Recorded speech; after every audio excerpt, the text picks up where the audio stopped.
meet my co-hosts, Nick Best and Akeem Williams. We're going to have some amazing guests on the show. Buckle up tight, because we're going to be talking about the shit you're not supposed to be talking about. We're going to be discussing anything and everything it takes to become a Legend of Iron. Legends of Iron is brought to you by Muscle Meds. Muscle Meds is the creator of Carnivore Pure Beef Protein Isolates. Beef builds muscle, and Carnivore is the world's #1 selling beef protein. Welcome to another edition of Legends of Iron. With me always, my partners in crime, Nick Best and Akeem Williams can't be here today. I'm John Anderson. We have got a killer show for you today. Why? Because we have got an amazing guest. He is a top-notch international strongman, amazing strongman, absolutely loves the sport of strongman. He's one of the top UK strongmen. We'll go down in history as one of the top ever UK strongmen. He's broken many world records. Even after retiring, he still continues to entertain us. He has got a killer YouTube channel, which I'm a huge fan of. But the most important thing about this guest, he's got the best goddamn beard in the whole fucking sport of strongman. Big Laws, welcome to the show. How are you, my brother? I am very good, buddy. How's things? I'm doing great. You know, I got to tell you, I was really hoping you didn't come to the show and shave that beard, or we're going to screw up my introduction. It's scruffy right now. I need to sort it out, but, you know, Christmas is coming, so, you know, it's a part-time job being Santa. Oh, you could gray that up a little bit? Yeah, get it a bit gray. It's already coming, so, you know, may as well just go for it. Oh, I don't want to let it go. Just, I love it. Well, brother, you've been at the top of the game for a long time, and one of the things that I've always loved and respected about you, and I know you've inspired a ton of people, is you've worked through a series of pretty good injuries. And you know, anybody at the top level is going to have some injuries, but you've been really good at working through them and coming back. So, talk to us a little bit about that. Obviously, some of the big ones, some of the little ones, but more importantly, give us your formula. How have you been so successful with, you know, negotiating some of these things and coming back so well? Yeah, I think if you're going to choose strongman as a career, you're going to expect some injuries. I mean, Nick knows all about injuries as well. We've both had a fair few and managed many times. I think the most important thing, and it's something you don't always see these days. I think you have to love what you do. Now, you take guys like Nick and myself. We were training. And yourself, John, you know, we were training way before there was any recognition to train. You know, loved doing strongman because we just loved getting in the gym and testing ourselves and pushing ourselves to the limits. That's what it was all about. And it still is that for me. I still, even though I'm not kind of competing right now, I'm still setting myself challenges. I'm still in the gym working hard. I've entered a push-pull competition. I'll do arm wrestling. I'll do feats like grip feats and stuff like that. And who knows, I may do another show eventually, but I'm still enjoying what I do. And I think that's the key to being able to come back. If you enjoy it, then you find a way. A lot of people, I think they're coming into strongman just for recognition. It's becoming bigger. It's, you know, it's great to see that side of things. But Nick and myself will tell you, you know, it takes a long time to get the recognition through this sport. I mean, I've been doing it 20 years. Nick's been doing strongman just as long, and then powerlifting before that, and you know, other stuff. It's you have to love what you do. You know, there's gonna be times when you push to the limit. If you want to be good in something, you can't hold back. So, I guess the analogy I use quite often: if you're in a NASCAR race and you slow down by 5 miles just to get around safer, you're out of the race. So when you're competing at World's Strongest Man or against the best guys in the world, you have to push to the limits. The problem is when you push to the limits, you sometimes crash. You know, you sometimes have bad things happen, but you've got to be willing to go to that level. And that's, you know, sometimes it's proven the right thing to do. And I've pushed hard and I've won big major titles. Other times shit happens and you just go with it. You know? Yeah. I've sort of got to the point. We both been laying there at the same time. It doesn't even upset me anymore. Whereas there was a time it was devastating. Now it's like, all right, I'll go and eat my tub of Ben and Jerry's. I'll sulk for 24 hours, And then the next day you make a plan, you find out exactly what's up, and then you make a plan to come back. And we've all proven you can come back from injuries. Amen. Yes, we have. And it's amazing to see some of the ones you come back from. I remember when we were in China and we were both laying on laid side by side after the squat event, just looking at each other, shaking our heads. And it's just like, all right, here we go. Similar ones. I mean, you just did your lat recently. I did my lat back in 2014, going for a world record on the deadlift. It's just, we're in a dangerous sport. I don't really think I've been injured more times than other strongmen. I just seem to have always been injured at World's Strongest Man, which happens to be the show that everyone sees. Totally. So that's probably why I've sort of got this reputation of being the guy that gets injured. But loads of the guys get injuries. I'm actually pretty good in the gym. I don't tend to get too many injuries in the gym. It's just when I push to that absolute limit. And particularly when I was younger, I just didn't have an off switch. I just pushed myself as hard as I could. And like I said, sometimes shit happens. Yeah. I agree. That's the way to have a good career, long career. I mean, goddamn, Nick and I, we started lifting weights in like the early 80s, 1982, 83, and the philosophy has to be, you've got to be able to train hard in the gym, but you hang it out in competition. If you get hurt there, you get hurt there. It's just that's the way it works. But again, I think the cool thing with you is you've been, like you said, yours are always on display on television, so everybody got to see it. But what was more important was that you inspired so many people by coming back from these things, because I don't think people tend to recognize the type of injuries that a strength athlete goes through. And, so you've been a really good display of showing people that, hey, you can have an injury and you can come back, and you can, like you said, you can have a day of sulking and make your plan to get back to action. So that's been that's really good for people to see, because obviously we all want to inspire others to be the best versions of themselves. Absolutely, John. I was told after I tore my lat that I would never achieve anything. I'd never beat certain athletes in the UK. I may as well give up. And after that, I came back and I went on to win my biggest titles. I won Europe's Strongest Man. I won the Ultimate Strongman World title, broke world records. So you shouldn't be sitting there listening to what people say. If you believe you can do it, and you're enjoying it, and you're working hard, keep fighting for those goals. It's easy to. If you give up, then you're guaranteed never to succeed. But if you keep trying, keep pushing, keep putting the work in, then you can get there. You just got to keep believing, keep fighting hard. Absolutely, couldn't agree more. And it's having the determination and the will, and then being smart with your training. At the same time, when you're coming back from injuries, you have to be methodical in your training when you're coming back from an injury, and just keep moving it through the steps to get where you were, and then to surpass where you were. You can become even better. In your case, you became even better, but we've both become better. Actually, since we've had some major injuries. One thing you have to do, if you get, these type of things happen, you have to learn from them. And that's, what I 100%. did. I know a lot more about training now than I did back then. I was balls to the wall, all shit, didn't care about anything. It was just, I knew how to work hard, but that was it. And then you start realizing, well, okay, that's not the smartest way to train. You start having to, focus on technique. You understand about periodizing your training, so you're not always going super heavy, and you learn to peak for competitions, and you keep putting research in. Every single time I got injured, I'd be on the internet researching things. Well, how can I make sure this doesn't happen again? And, how can I eat better? What kind of supplements can I take, et cetera, et cetera. So a lot of those injuries made me become a better coach that maybe if I didn't have, it wouldn't have got me to where I am today.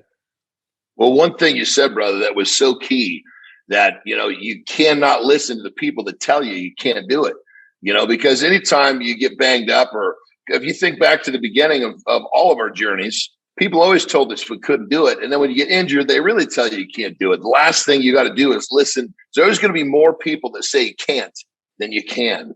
So you need to block those. I love the fact that you brought that to part of your equation, because, for those people out there listening, there's more people that are going to talk shit about your recovery process than people are going to give you, the high five. And that being said, here again, you're listening to a international high player here who's done it, and this is the formula, So I love to hear it, brother. The inspiration that you give to those, young athletes coming up, working through injury is phenomenal, and it's great. I love to see it.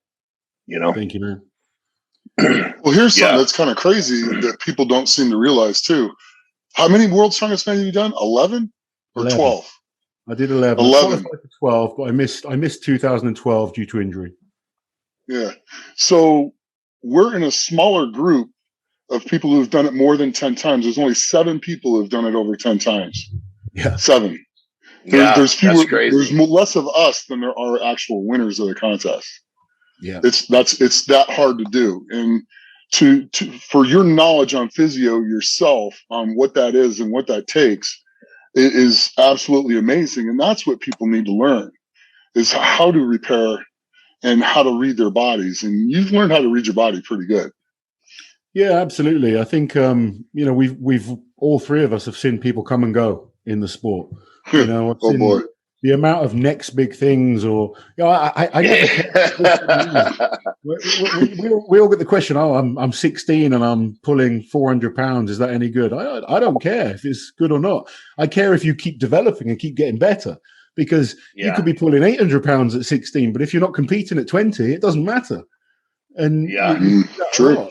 We've seen some incredible youngsters come into the sport but do nothing because they've burnt out and got injured and then not come back from those injuries. You've got to keep progressing, and that's what... Or break as they're trying to come in. Yeah. You see it all the time. They go too hard. They push too hard, and by the time they're 25, they're spent. Yeah. Well, and the other thing, too, you mentioned early on that there's a love. When you have a love for what you're doing, you're not just chasing, praise. You're doing it when nobody's looking, and that's the difference. It made me laugh because I sort of announced that I was retiring from International Strongman, and I think people just thought I was going to stop training. I'm still training 4 days a week. I love training. I'm never going to stop training. I'm always going to get in the gym and do something.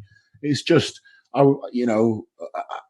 I wanted to focus on other things rather than trying to win World's Strongest Man in international competitions. But I'm always going to train because it's just part of who I am, and I love it. Yeah, that's so true. It's very true. I mean, I think I'd heard you say in a video on your channel, because I love watching your channel, you'd basically talked about how having training with a purpose makes training a little different. And that's something I feel the same way. I love to train, but there's a certain period of time I can go without having like a goal attached to it. Then that's a real easy way to make it fun again. I just had to do that myself. I was like, okay, I was ticking along.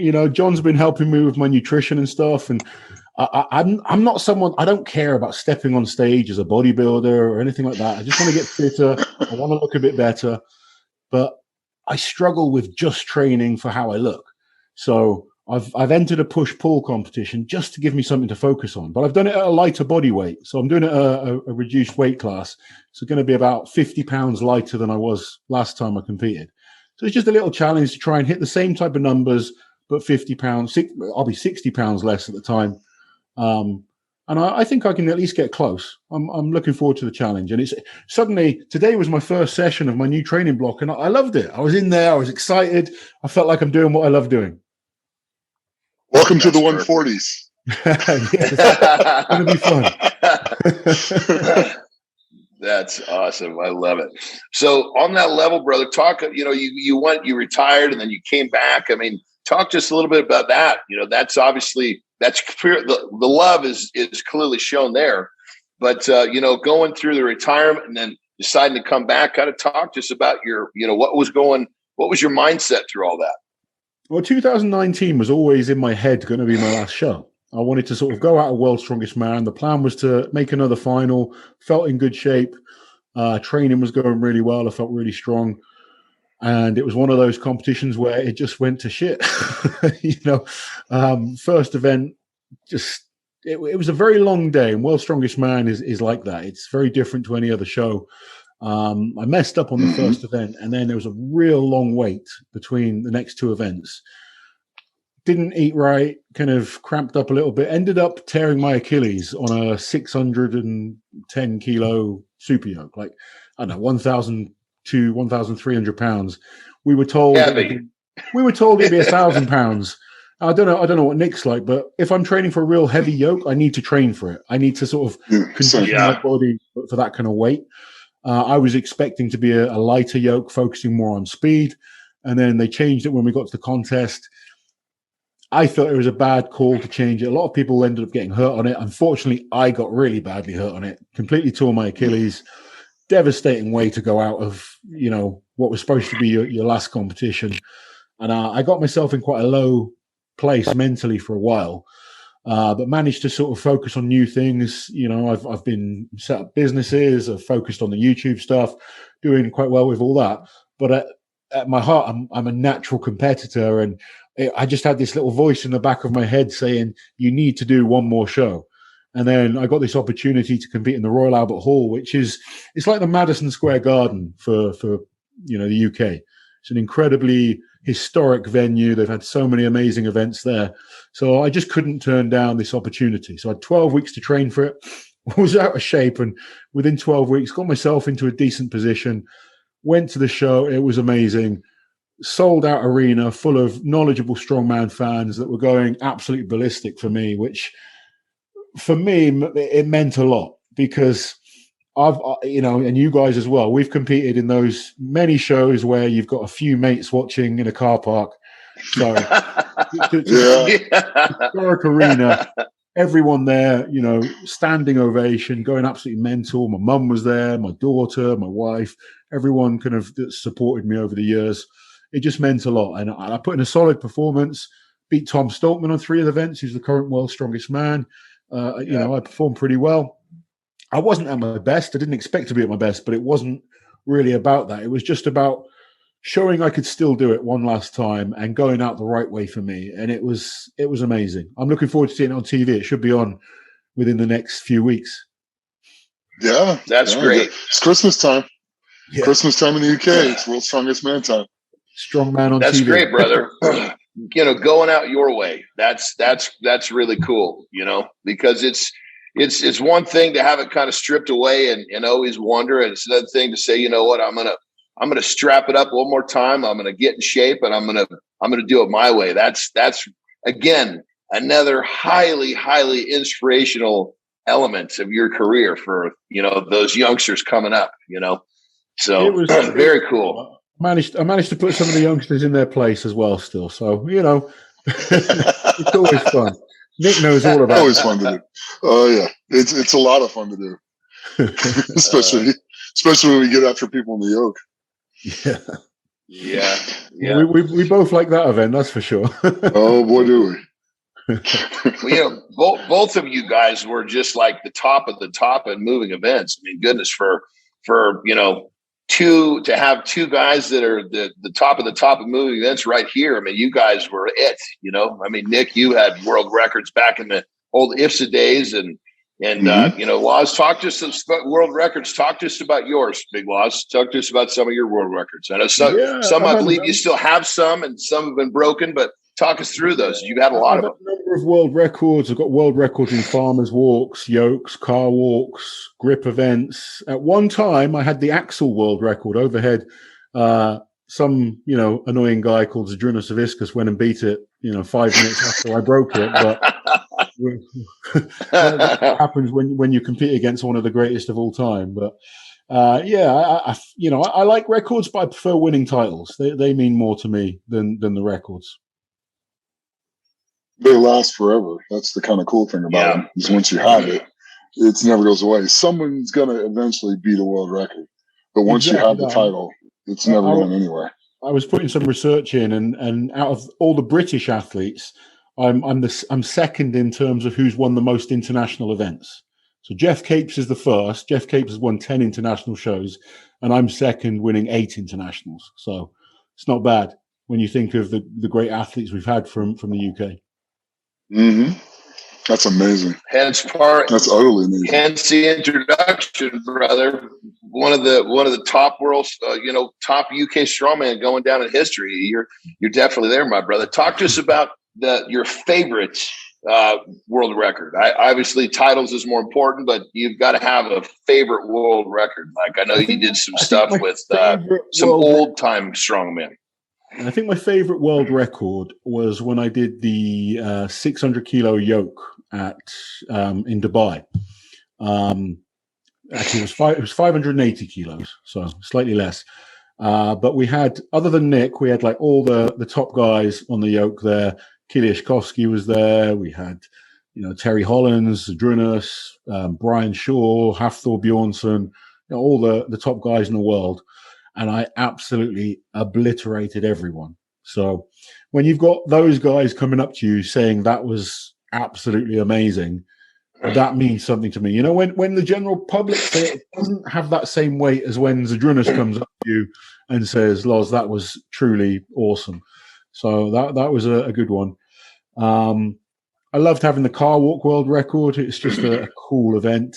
And I broke it when I won Europe's Strongest Man. But yeah, I'd probably say the yoke, just because of who I was up against, the standard that I was competing against, and how much I beat everyone by. That's probably the biggest one for me.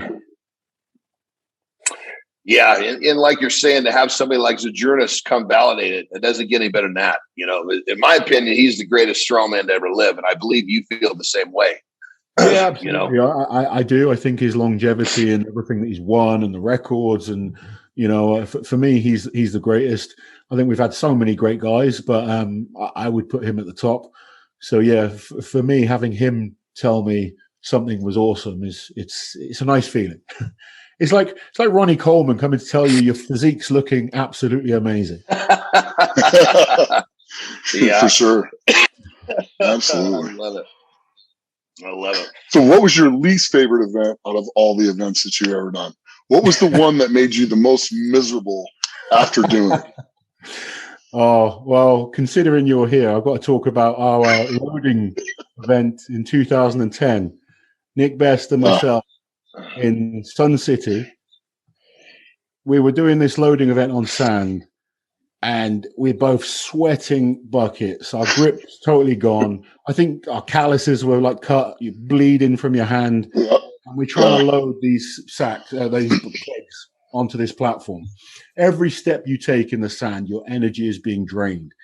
Normally, we'd fly through these. If it was on normal kind of asphalt or something, you just fly through it, no problem. But on the sand, and it was the last event, it's sweaty, it just made it awkward. And I think we're passing each other all the time. I don't think either of us managed to load that last one, did we? Neither one of us, yeah. It was you beat me on the first keg, and I freaked out, and I literally felt like I took 5 steps to the other side of the course, and then hockey stopped and grabbed the other keg and took off. And I got the next 2 kegs up quick. And then I had the third keg going, and I just ran out of gas and tore off the callus on my hand. And you just kept coming up that hill, and I'm just going, oh my God, you gotta be kidding me. He's going to come up this hill, and he's going to load it. I kept trying. I probably tried to load it 3 times. At the time, I watched that event over and over again to motivate me and never let it happen again. I actually went to the gym, and this disabled guy sat in his chair was going, why didn't you just load that last keg? I was like, get out of your damn chair. I can't do it. But it motivated me. And, losing that event to Nick, it wasn't that it was against Nick, but I made the final of Worlds 2009. 2010, I was a little bit cocky and thought I could hold back in the heats and make the final. That's a stupid thing to do because you're up against the best in the world. You learn from it. But I came back in 2011 and had my best year at Worlds. And internationally, I did very, very well. So I used it to motivate me and just kind of kept watching it, made me go to the gym, made me work harder. Aside from that event, just because I remember it so clearly, I've always hated the duck walk. I just think it's the stupidest event on the planet. It makes big men waddle along like ducks, and you end up with these huge bruises on your legs. It should just be banned. But yeah, I have a personal vendetta against duck walk. That's awesome. I'd have to say the launch for me. Well, going to the duck walk, it's not exceptionally exciting to watch. It's, of course, usually it's set up in a race format, but it's different to watch a big tire be flipped or drag a chain. The duck walk, like you said, it's just pretty goofy, It is. It's not, lifting a huge weight either. It's just waddle along like this, and we're 300+ pound men looking like idiots. When your brain's all rattling around inside your head because you're bouncing back and forth so much too. You're kind of dizzy when you get done with the course. Yeah, I've got big legs as well, so it just didn't work for me. I just thought this event is stupid. We can't like everything, right? No. Yeah, that's it. So your grip, you are renowned for grip. Go back to the beginning. Is this something that you just had? Did you have a great grip from the time you were young? Or is this something you developed through the course of your training? I had a decent grip. I wouldn't say it was like the best, but it was decent. But I happened to, one of the first places I trained at was a place called the Way Consortium. And the guy that owned it, all he did was grip. He had like all these different grip tools and stuff. He's one of these guys that competes in grip competition, a guy called Steve Gardner. And he sort of introduced me to a lot of different grip training. And I found I enjoyed it and got really good. Broke a number of records in grip. I used to have the 2-hand pinch world record. I'm good at sort of weird grip things, and I enjoy training them. It's something that doesn't take too much out of me to train grip. I can still, hang with the top guys now. Did some grip tonight, actually. It's just one of those things. I think as a strongman, you need to have a strong grip. We see too many shows where they're doing like frame walks with straps and stuff like that. I'd rather see it without. I know Nick will do the same as well. And it does change the event. Absolutely. It can completely change the event if you take those straps out. So, enjoyed it. It was fun. Just various different things. I've always liked challenging myself with different events. So whether it's lifting massive weights or lifting smaller weights, doing it, in an awkward way, odd lifts, powerlifting, Olympic lifting, arm wrestling. I just like it all. So being in this gym and having the bits of kit readily available to me, it just helped me develop my grip quite quickly.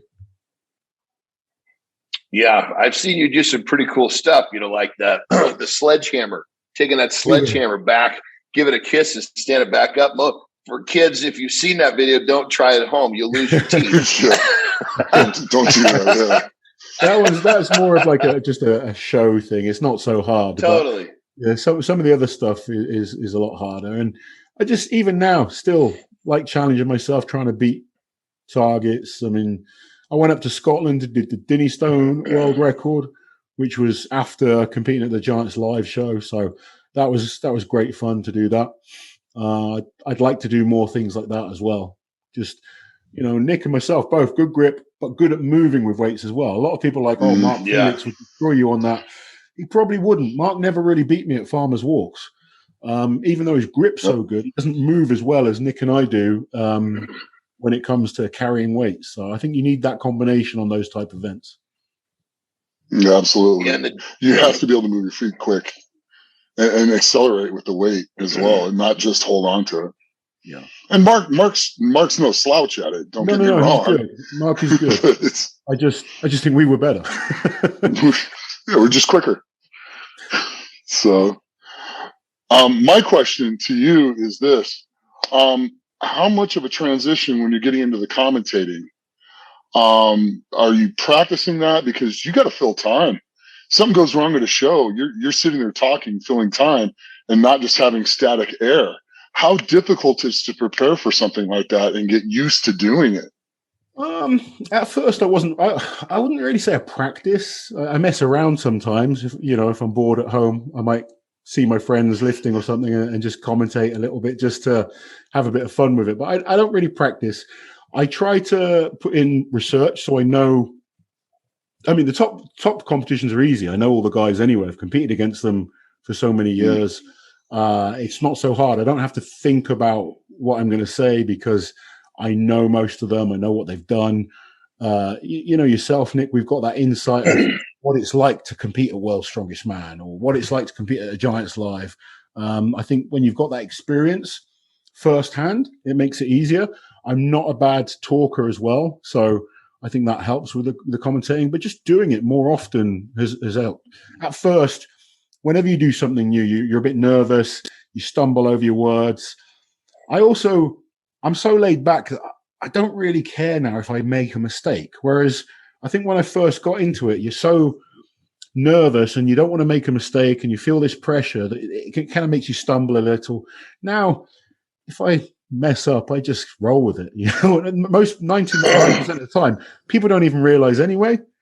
So I think it's just practice. I feel more confident doing it now. First time I did it, it was nerve-wracking, but I think the more you do it, and at the end of the day, I'm sat there talking about a sport I love. It's not that hard.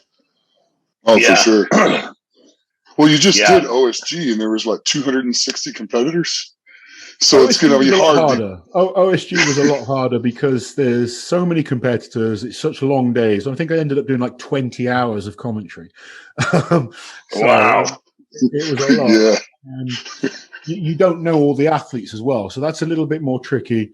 But I was lucky enough working with Radzi. He's really great. I think if you've got someone good that you can bounce off, it's much easier. And then doing the YouTube channel and stuff, you start getting more confident being in front of a camera and talking. And, it's like anything. I think the more you practice, the better you get.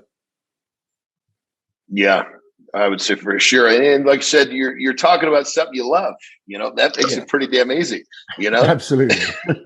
It's not like you're talking about geometry or something, it's like, then we'd be screwed. So here's another question for you. Are you going to sit at home with the family and have your friends and stuff over when World's Strongest Man's on? Are you going to turn off the sound and commentate it yourself? Because the funny thing is Frank Mears, one of my friends, and he's actually done that. I've watched him turn the TV volume down and commentate it right there. And it was absolutely amazing. Just wondering if you're going to try to do that during Christmas. I wasn't thinking about it, but now maybe that's a good YouTube video. I'll do my alternate commentary for World's Strongest Man. See, there you go. That would be great content, actually. Well, that's perfect, because I was the next thing I was going to ask you about is your YouTube channel. Sorry. You've done some amazing stuff with the YouTube, the videos that you create, obviously, coverage, but also, just coming up with cool ideas for videos. This is what's your inspiration behind all this? Obviously, love the sport, but how do you come up with some of these really interesting concepts? It's just like you're on the toilet one day and you go, "Oh my God, I better write this down." I mean, I'm very lucky to have my wife working on it with me, and she's great. I mean, without her, there's no YouTube channel because I'm a technophobe. I can do basics on a computer, but I can't edit videos and stuff like that. She does all the hard work to make it look a lot better than it would be if it was just the raw footage that you'd get from me. And we sort of, we kind of bat ideas to each other. I'm also I'm a big wrestling fan. I'm a big mixed martial arts fan. I watch a lot of other types of channels or types of sport, and I take ideas from them. So, you pick up ideas that, all right, people in that sport were interested in that for their athletes. I wonder if the strongman fans would be interested in seeing something similar. So I do sort of follow what other sports are doing, see what's popular, and try and pick up ideas that way. And then now I'm at a stage where people just send me ideas, the things that they want to see. It's hard. Sometimes you kind of just sat there thinking, what the hell am I going to do a video on today? Because you've got a ton of content. That could be challenging. How many videos do you have, brother? You got a ton of content. We're over 600. Yeah. I heard the wife come in the background to help you out there. I love it. Just like you said. I heard her whisper 600. She's the one. It's been amazing though. We've been able to, she was working for a retail company. Now she's full time on that. So it's been really cool. We see a lot more of each other. Whereas before, when I was training, she was getting up at 4 a.m. She'd get back, I'd go train. We just never saw each other. Whereas now we're able to travel to different places. She came to OSG with me. She was out in Dubai with me. So it's nice. We're, you're not making millions of money from it, but we're having a much nicer lifestyle from it, and it's nice. Yeah. And for anybody out there who's been living under a rock, it's Big Laws Official. That's the YouTube channel. It's cool, man. It's cool, man. I tell you, if you enjoy strongman, you can subscribe to that channel, and you're going to find something that interests you, hands down. You know, I'm a strongman fan. I always have been, and then I go into competitor mode or I go into fan mode. I don't have I have to separate them. I can't be fan and competitor. So it's one of the reasons I had to stop competing, because I literally change when I'm competing against someone. I was like, there's no way Nick Best is going to beat me. I'm going to beat this guy. Whereas when I remove myself from the competition, I can be like, damn, I want Nick Best to smash this comp. That mentality changes, and I can go back to just enjoying watching it. And that's been a nice thing to do. I can watch what other guys are doing. I do my prediction videos and stuff like that. Sometimes I upset people. I don't really care. I just give an honest opinion. And I think that's what people appreciate. I think as fans, we'll often just pick our favorites, whereas I won't do that. I'll pick who I think is going to win based on events, based on who's in form. So I think I do pretty well with it. I mean, Liz is probably even better than me at the predictions. But it's a fun thing, when you watch a boxing match, it's nice to sort of debate who you think is going to win. And, as a fan, you like the polls, and it's just, I'm just trying to create the same thing with strongman, build more hype to these different events rather than it just being, it's on TV and that's it. That people go to the show, then they want to come and watch the YouTube channel afterwards and see what we've got to say about it. And it just creates a bigger experience for the whole fans, viewing pleasure, if you like. Love it. So since you're talking about predictions, let's put you on the spot. Give us what you think what do you see in the next few years in the sport of strongman? Who do you see kind of ruling the roost? What do you see happening? I actually think we're in a generation right now where we're going to see multiple different winners. I don't think we're going to have too many people dominating the sport. We had 8 years of Brian and Zydrunas back and forth, winning the Arnolds and winning World's Strongest Man. I mean, guys may be able to sneak a title in there, but right now we're in a stage where if you just look at this year, we've had multiple different winners. Trey Mitchell won a big event.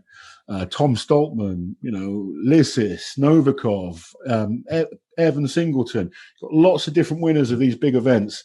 And I think, things like World's Strongest Man, it's getting hard to predict. There's so many good guys, and you can't really predict until you see the events. That's one of the things. The events, the weights, and the distances too. Yeah, I mean, Absolutely. You could see an event, but a guy that would do good with the light yoke might not do good with a heavy yoke. Absolutely. Same with the farmers. So you got to see everything to actually give a fairly decent prediction. Yeah, I totally agree. And that's what I always wait for. I wait to see the events. Then I'm sort of looking at, who's in shape? What have people done this year? Because Jerry, for instance, Jerry Pritchett is an amazing strongman, but he's had a bad year. He's, 2020 was awesome. 4th at Worlds, performing really well. Picked up some injuries, and he's not been the same guy this year. He needs a bit of time off. If he gets himself back in shape, he's going to be dangerous. It's one of those sports, by year to year, athletes can change. Nick and myself have been like that. One year we're awesome, the next year you're not so good. And it's not so much. It's just part of being an athlete. You can't maintain that peak level for forever. Talk just a little bit about this younger generation coming through. There's been a lot of younger winners in the last, it seems like the sport is being, it's being specialized from the time that people are much younger now. So you have guys like Zydrunas, who's one of those guys that started was really young. And so he's got so much experience. But now, there's tons and tons of young strongmen that are being brought up in training the events. I mean, do you see that to be kind of the future of having a whole bunch of sub 30 World's Strongest Man winners? Yeah, I think so. I think we're going to see younger and shorter careers as well. I think they're two things that we're going to see. I don't think you're going to see the Nick Bests, Mark Felixes, the Zydrunases that have these really long careers. I mean, you still may see them, but we're going to see a lot more guys that I think have a 5-year career in strongman, because if you look at the weights that they're lifting now, it's extremely taxing on the body. I don't think you can maintain that type of level for too long. You look at guys like Nick, Mark Felix, Adrinas, they progress slowly over a long period of time. It wasn't that they came in and just dominated. They got better slowly. Whereas now you're seeing guys like, if guys can't do a 440-pound log now, they think they're not very good. And, you can't deadlift. If you're only a 900-pound deadlifter, you may as well go home. You're not strong. I see like comments like that from people. It cracks me up. But speaking to a lot of the guys, understanding how they push themselves, their mentality, I think we're going to see shorter careers. I don't think we're going to have the guys that go for 10, 15, 20 years anymore. I think it's get in, win what they want to win, and get out. Yeah, I can see that. A lot of guys having the discipline to only do a few shows either. A lot of the guys' Achilles' heel is they come in, they do really good, they win a show or they place really high, and then they end up doing like 5 to 8 more shows in that year that are super heavy. Not that are just random shows, but that are really hard shows, and it just destroys them. It really shortens their career. When you get to that international elite level, you have to pick and choose, no more than probably 4 super heavy contests in a year. 3's probably the best number, actually. Yeah, and then maybe some smaller ones. People look at Zadrunas and Marius Pujanovsky and see how many shows they did. But when they were competing, those shows were much lighter. Yeah. Now they're all super heavy, hard shows where every show is stacked full of great athletes. It's there's no easy shows anymore. You can't just turn up and have a training session. Yeah. Right. Yeah. Very true. So with all of your injuries, brother, we've all gone through injuries, and I'll be the first to admit, when I was injured, I ended up having some issues with painkillers. You get, your doctor gives you painkillers, you use them to get you through your rehab. Well, next thing you know, you're not taking the pill to deal with the pain. You're doing it to feel normal.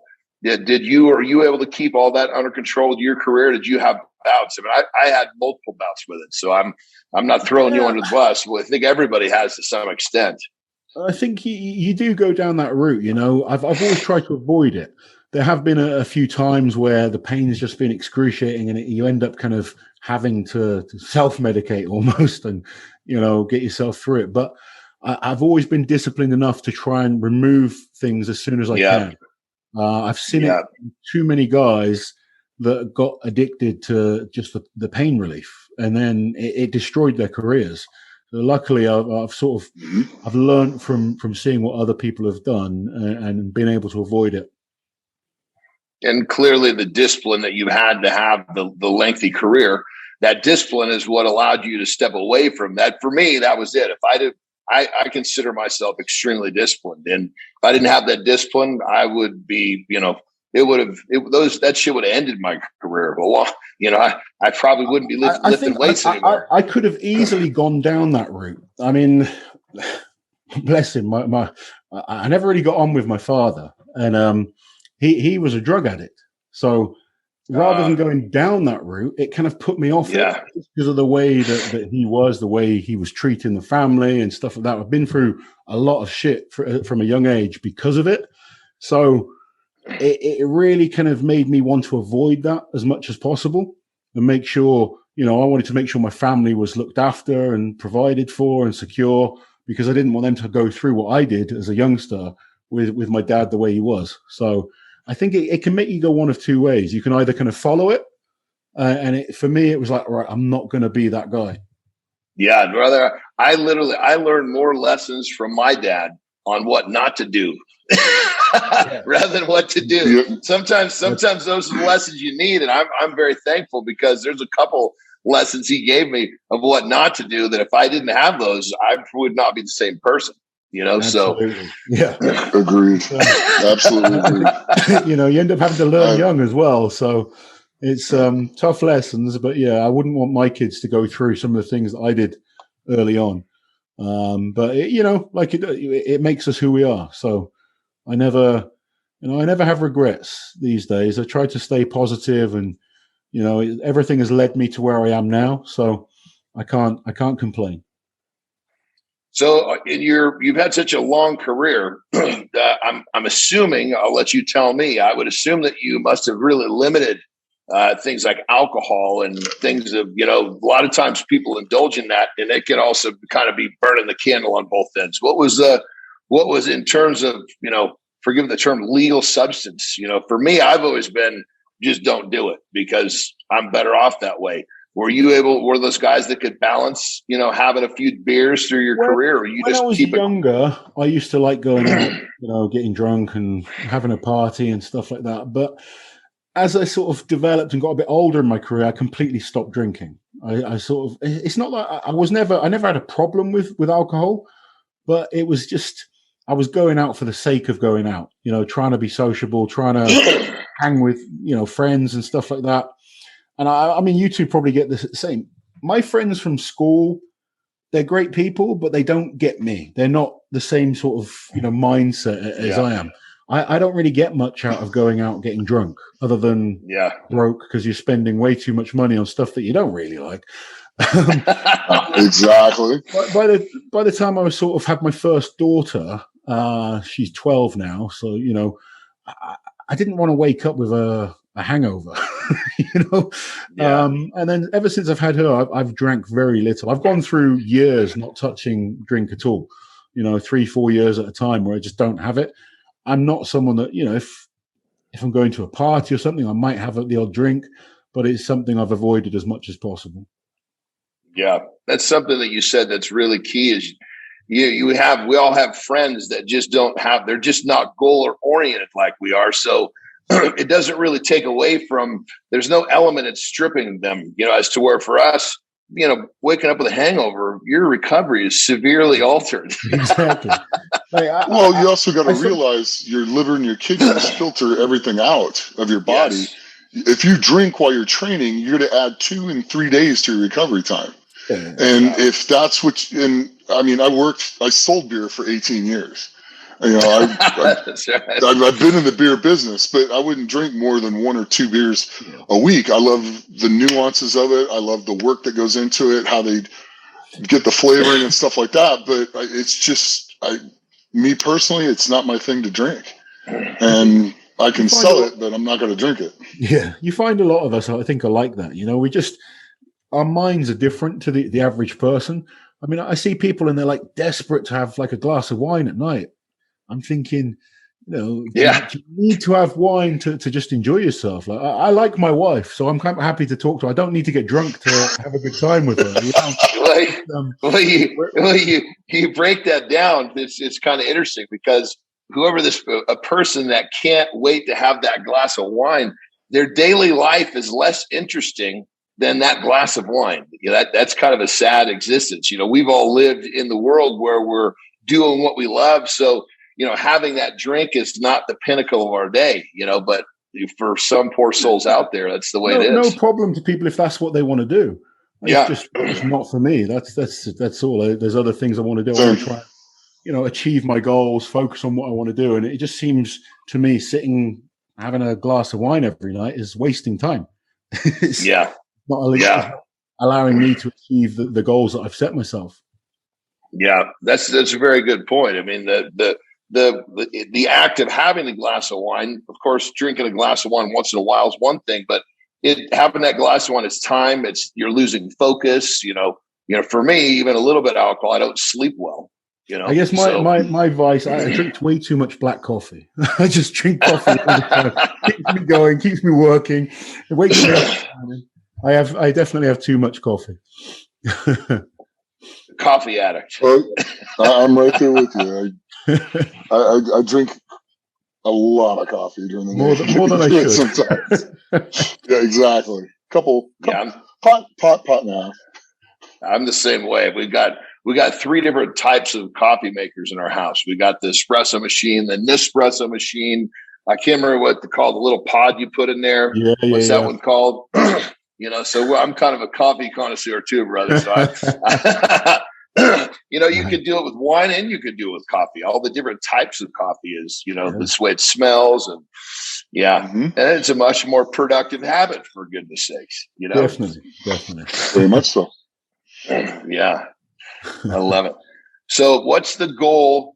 Talk to me about the goal in terms of the future of your YouTube channel. Because like you said, you shifted focuses. You're not competing. You're obviously acting as a fan with your channel, which gives you a much different perspective, which again, like I've said, I love your channel. What's the goal? What's the big picture?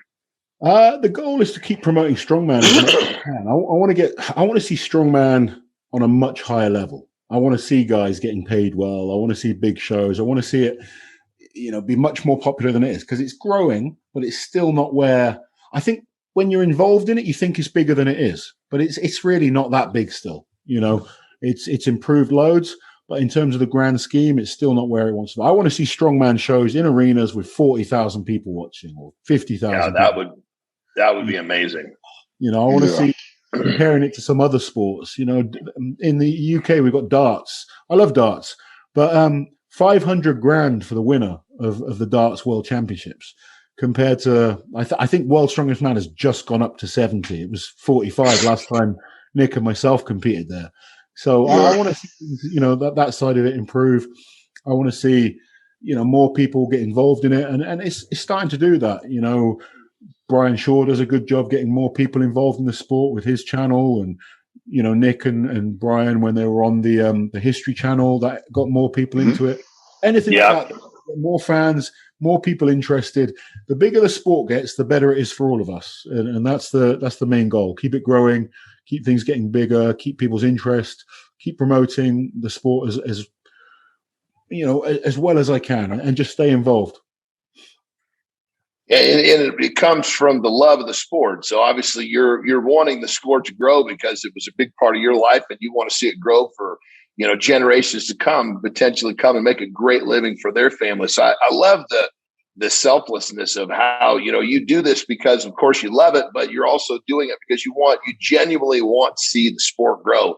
If there was a lot more people like that involved, it may be growing a little faster. Everybody's looking for a quick piece of the pie. I loved the at the Rogue Invitational. It was like $133,000 for first prize, by far the biggest prize money we've ever seen in strongman. I thought that was brilliant, and I want to see that grow and get better. Don't get me wrong, I want to be a part of that. I want to be paid to go and do the commentating at these events and make a little bit of money. Absolutely. I want us all to grow from it, and the way we do that is to work together. Yeah, absolutely. So go back in history. When was Little Oz just basically decided that this is it for me? I've fallen in love with strongman. Talk that moment through for us. Strongman in the UK has always been a big thing at Christmas. They've always put World's Strongest Man on TV at Christmas. And I go back, I remember watching O.D. Wilson pull a truck.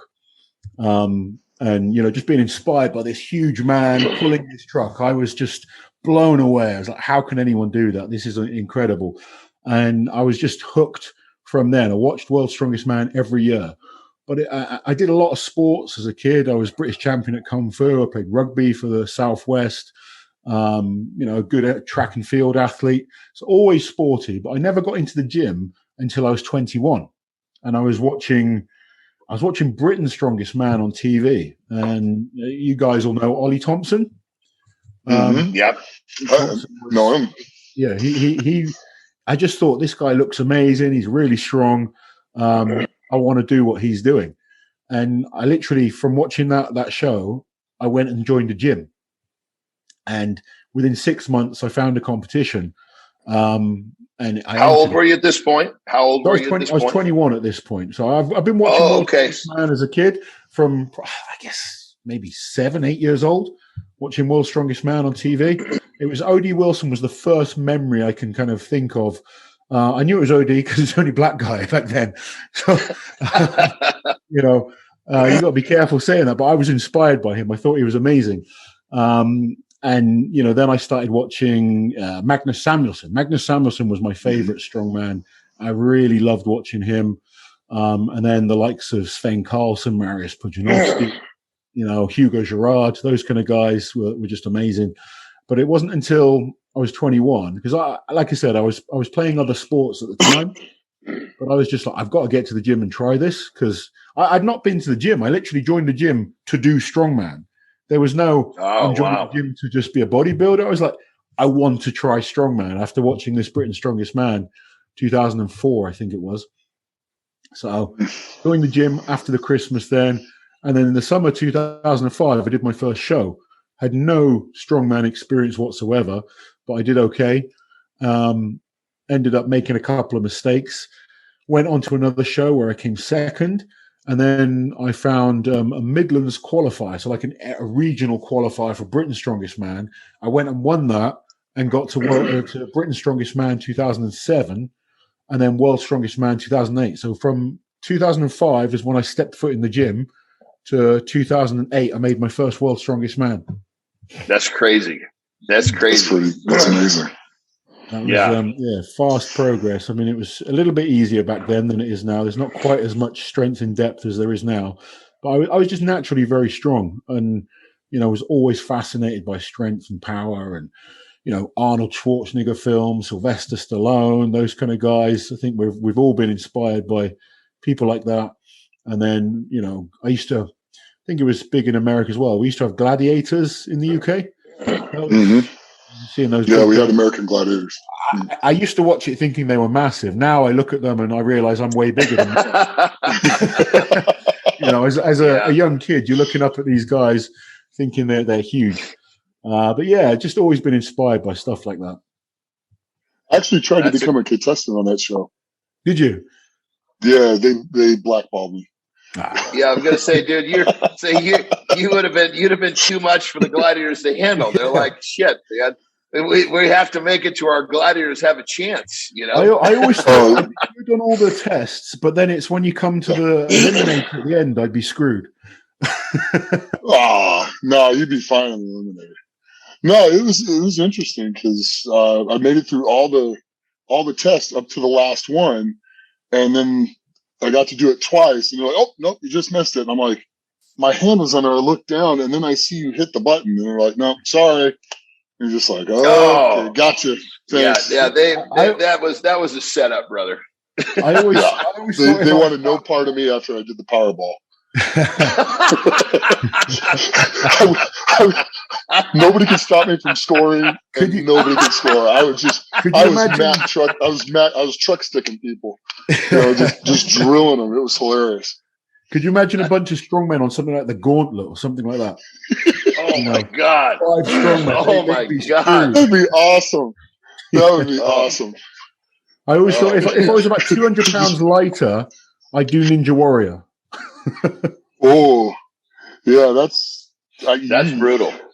Yeah, like that's pretty tough. Probably 150, 200 pounds lighter. Yeah, I love your grip's definitely good enough. Yeah, that's about it. Well, brother, so we kind of turn. Cool. Yeah, the course is nasty. So I was going to say, as we kind of start turning the corner into talking more about, you've accomplished so much, and you've gone from entertaining the world as an athlete to now entertaining the world with your YouTube channel. You're clearly leaving your mark. You're a legend. You're a living legend. Mm-hmm. What is it what is the legacy that Big Laws is going to leave behind?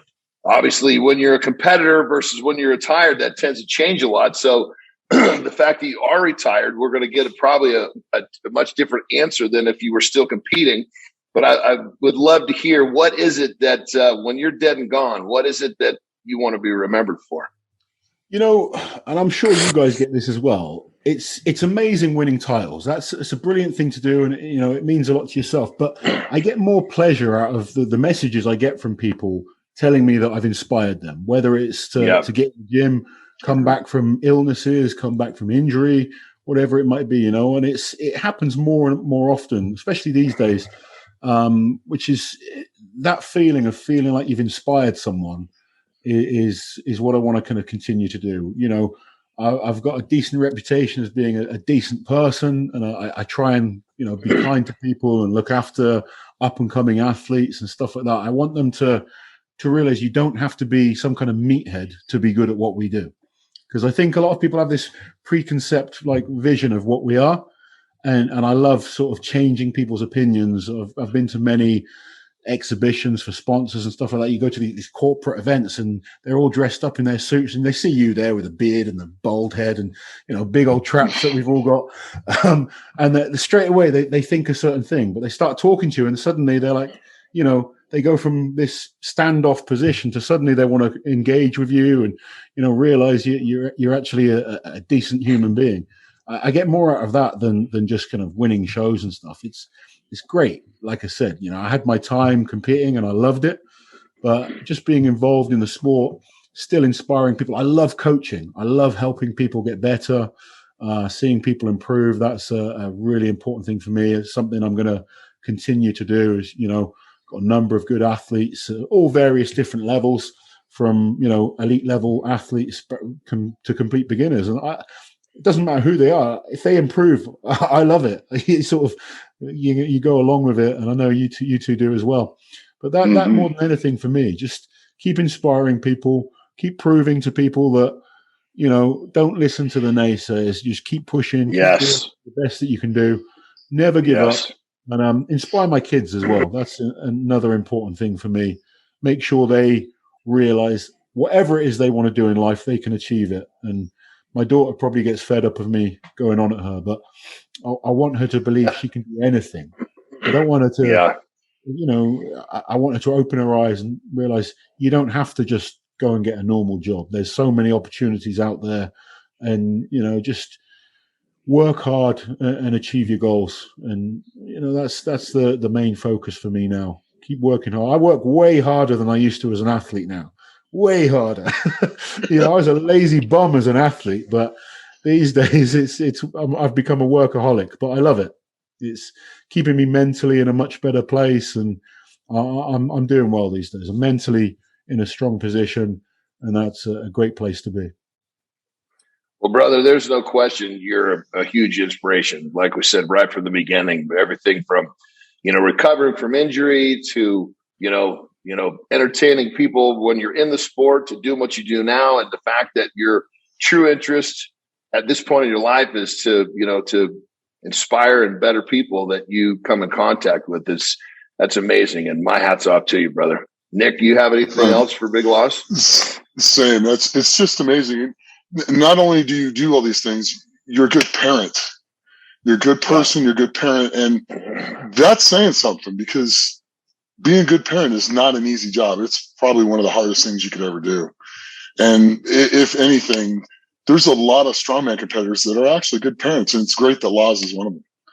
And I got nothing but respect for Laws, because, man, we banged heads so many times. We've had way too many battles not to have respect for each other, buddy. I absolutely loved and hated competing against you. I loved it because I knew I had to push myself with everything I had to make sure I kept up or was able to just sneak by. And it was just always a pleasure and an honor, but I always knew I was going to get the best out of you too. And if we sat around and made each other better, and that was freaking great. How many times how many years in a row were we looking at the groups for World's Strongest Man? It's like, damn, I've got Nick Best again. At least four, maybe. At least four. It was at least four. It has been a pleasure. It's weird. I get clients of mine that are so scared to compete, and they're worried that they're going to lose and stuff like that. And I look back on my career, and I've come first and I've come last in shows and everything in between. And, I sit back now, I don't worry about the times that I came last. I look back and I appreciate I had an amazing career, loved the wins, loved the experiences, competing against yourself, Nick, and many other guys as well have become good friends of mine. It's, you don't sit there worrying about the times that you lost. You can recall cool stories that you had together, great battles, like you said, we pushed each other to be better at what we love doing. And that's, I think that's an amazing thing. Without these other athletes, I wouldn't have been as good as I got. So it's I said to Terry Hollins, actually, because a lot of people made this like rivalry between me and Terry, but I genuinely thank Terry because he was so good, it made me be better. If he wasn't there, I wouldn't have been the athlete that I was. And, same with guys like Mark Felix. You always battle these guys that are, your local rivals, if you like. But I kind of look back at the end of my career and pleased with what I've achieved. We maybe always want more, but there's certainly no regrets. I've done very well, and I'm more than happy to have had the battles that we had. I enjoyed every moment of it. Yeah. Well, brother, please continue to do what you do because you do a great job of it. And we're really, really pleased that you took the time to come on here with us today. We want to thank you for your time. And pleasure. Maybe down the road, we'd love to have you back on a second time because this seems like just the tip of the iceberg of Big Laws. Definitely, guys. It's great to talk to you both. You got it. Thank you. It's great to see you, buddy. That's it. Well, this is it's another episode of Legends of Iron, everyone. This is Big Laws, and he is here making a difference, and we love to see it. We'll see you next time. Legends of Iron is brought to you by Muscle Mints. Muscle Mints is the creator of Carnivore. Beef builds muscle, and Carnivore is the world's #1 selling beef protein.